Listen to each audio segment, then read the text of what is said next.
Hey guys, it's Clary and today I'll be showing you how to upgrade your server to the latest version. Before updating the server to the latest version, we highly recommend you back it up first. To do this, go to the Backups tab on the left hand side of the control panel, and then all you have to do is press the Create Manual Backup button. This is important as it ensures that if anything goes wrong, you can always go back and restore your server. Now you can update the Minecraft service. I'm currently on 1.19 and I want to update to the latest. It's important to note downgrading is never recommended as it will usually corrupt your world and leave you unable to play on it any longer. All you have to do now is go to your service and open up the Configuration tab. Ensure the type dropdown is set to the correct version, and then select the most up-to-date version from the versions dropdown. I'll be selecting 1.21.4 and then clicking the Save and Restart button at the bottom of the page. You can also monitor the status of your server by heading to the dashboard. Wait for the message Done to appear, indicating the server has finished booting up. Once that's done, you just have to copy your hostname and enter your server as usual.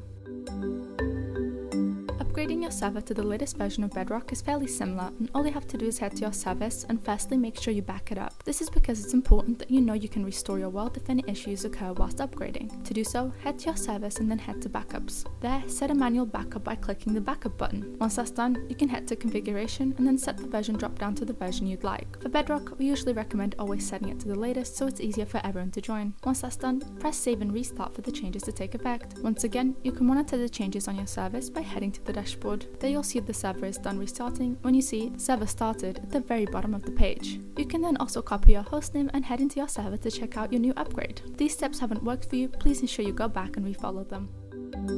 Hope you enjoyed this video, and thank you so much for watching. If you want to see more, please like and subscribe and comment down below. Bye guys!